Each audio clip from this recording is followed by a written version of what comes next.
Aujourd'hui, qui ne connaît pas quelqu'un qui n'a pas un cancer? Quand le chirurgien m'a annoncé ça, mon mari était avec moi. Voilà, François était avec moi et heureusement. Parce qu'en fait, à partir du moment où il m'a dit que c'était grave, je crois que je ne réalisais pas en fait. À partir du moment où il m'a dit que c'était grave, que j'aurais de la chimiothérapie et la radiothérapie, en fait, j'ai plus rien entendu. Je suis rentrée dans une bulle, en fait, je pense que je ne voulais pas écouter. Peut-être une façon de me protéger et en même temps de me dire, enfin, c'est pas possible, pas à moi. On se dit souvent que ça arrive qu'aux autres. Moi, je me dis que j'ai eu beaucoup de chance parce que le mien, en fait, il m'a guidée à cette boule. Sinon, je pense que je faisais pas l'autopalpation. Enfin, à l'époque, j'avais 43 ans et à 43 ans, on me disait, bah non, de toute façon, tu es trop jeune. Enfin, et aujourd'hui, on sait que le cancer touche aussi des femmes beaucoup plus jeunes, avant 30 ans. Alors, je ne dis pas qu'il faut faire la palpation tous les matins, une fois par mois, c'est déjà bien. Et c'est comme ça aussi que peut-être on pourra faire attention à soi et on pourra peut-être déceler un malaise, une douleur, une boule, quelque chose le plus tôt possible. Et ça, c'est super important. On m'a diagnostiqué un cancer du sein grave, très grave même, il y a 5 ans. Mais aujourd'hui, je suis en rémission complète, donc ça, c'est une bonne nouvelle. Ça arrivait assez brutalement à un moment donné où j'étais déjà en arrêt maladie, en fait. J'avais une algodystrophie au pied et un soir, j'ai senti une boule dans mon sein.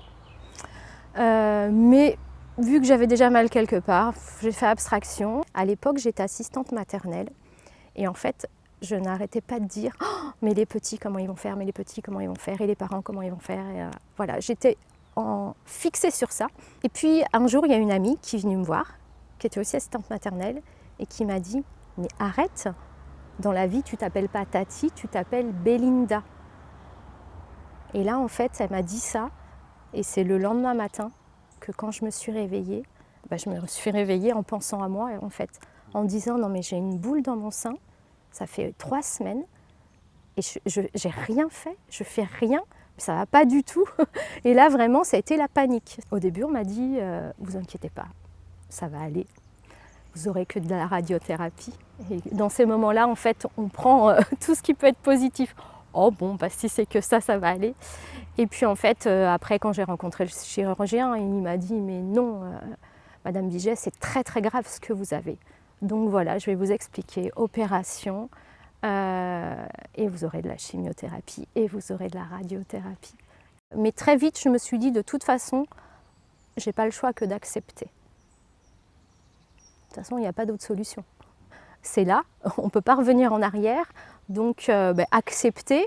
Et puis je savais que je serais bien entourée. Alors je ne dis pas que ça a été facile, hein. Il y a eu des pleurs, il y a eu de la colère, pourquoi moi, mais ça n'a pas été mon quotidien. Il y a eu mes proches, il y a eu François, mon mari, de très bonnes amies à moi. Je me suis offert le chien de mes rêves. Voilà, celui que j'ai toujours rêvé d'avoir et pour plein de raisons on ne s'autorise pas à avoir, que j'ai eu en mai, au moment où j'ai commencé la chimio.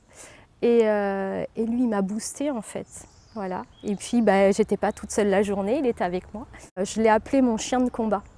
Voilà. C'était, on a un lien très très particulier, lui et moi. Et puis, je me suis fait aussi accompagner par des médecines parallèles en fait, hein, pour prendre soin de moi. Voilà. Donc moi j'avais choisi le Reiki. Le Reiki, c'est l'énergie universelle.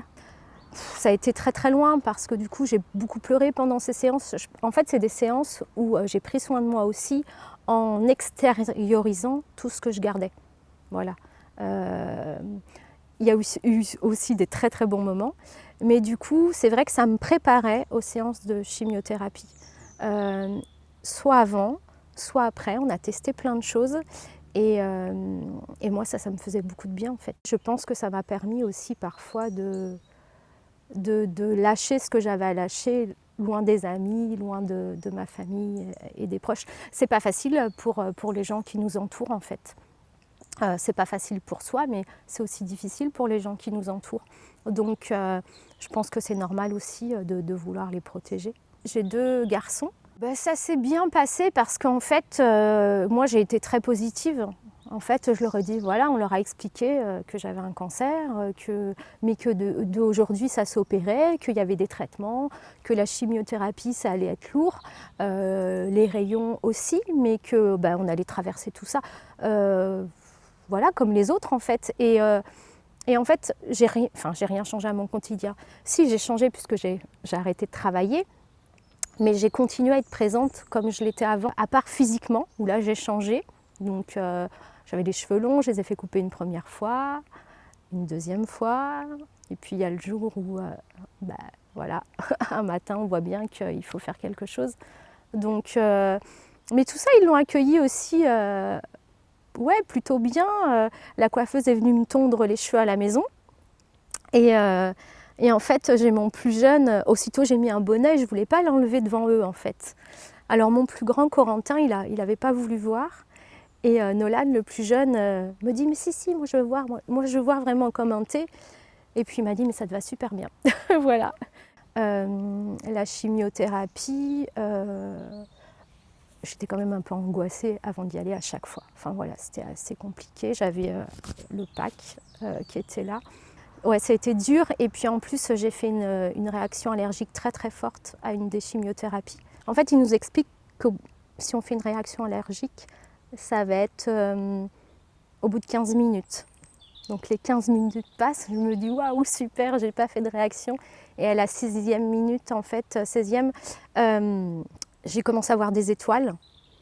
Et puis le trou noir, en fait, et j'ai eu l'impression de gonfler. Et voilà, j'ai dit mais ça va pas. Et je l'entends encore qui appelait les infirmières et j'ai eu l'impression que mon cœur allait s'arrêter, quoi. Et après on m'a dit que j'avais frôlé l'arrêt cardiaque. C'est assez flippant quand même. Et la dernière séance de chimiothérapie, c'est la fête là.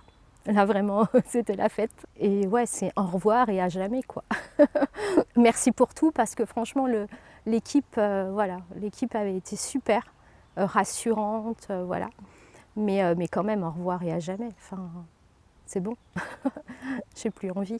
Et personnellement, je pense que ce qui a été le plus dur, finalement, je crois que c'est l'après. Parce qu'en fait, on n'est pas préparé à l'après. C'est-à-dire que pendant toute la phase où on est en traitement, on voit régulièrement l'équipe médicale, on a des rendez-vous. Et du coup, finalement, c'est assez rassurant. C'est même très rassurant. Parce qu'on sait qu'on est accompagné. Et quand les traitements sont finis, voilà, au revoir. Je me suis sentie un peu abandonnée, un peu perdue, parce que finalement, on change physiquement, mais dans notre façon de penser aussi, il y a quand même pas mal de changements. Puis il y avait le côté, mais qui je suis en fait. Moi, ça a été ça, mais qui je suis, et puis qu'est-ce que j'ai envie de faire, où est-ce que j'ai envie d'aller. Pourquoi je suis ici, un peu les questions existentielles. Là où je me suis dit, oui, il faut que je prenne le temps de me reconstruire, parce qu'il faut se reconstruire en fait. Je ne pouvais pas reprendre mon activité d'assistante maternelle, parce qu'on reprend généralement à mi-temps.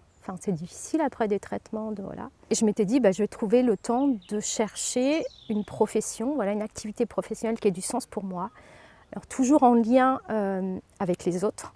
Et en fait, je me disais en lien à la nature, ce serait quand même super. Mon mari étant paysagiste, en plus, on a aussi déjà un lien tous les deux à la nature, puis on aime beaucoup la nature. Et je me suis renseignée sur ce qu'était la sylvothérapie et je me suis dit, mais oui, c'est exactement ce que je veux faire. Et du coup, aujourd'hui, j'accompagne des personnes, alors que ce soit en individuel, en groupe, à se reconnecter à leur sens en forêt. Et aujourd'hui, quand je fais ça, je n'ai pas l'impression de travailler, même si ça me demande à côté un travail énorme. Mais à chaque fois que je rentre d'une séance, il y a eu un échange en fait. Et c'est grâce à la nature tout ça. Voilà. Et ouais, je me dis que j'ai une chance extraordinaire et qu'en fait, c'est bizarre à dire, mais si j'avais pas eu ce cancer, je ne serais pas là où je suis aujourd'hui. Je crois pas en fait.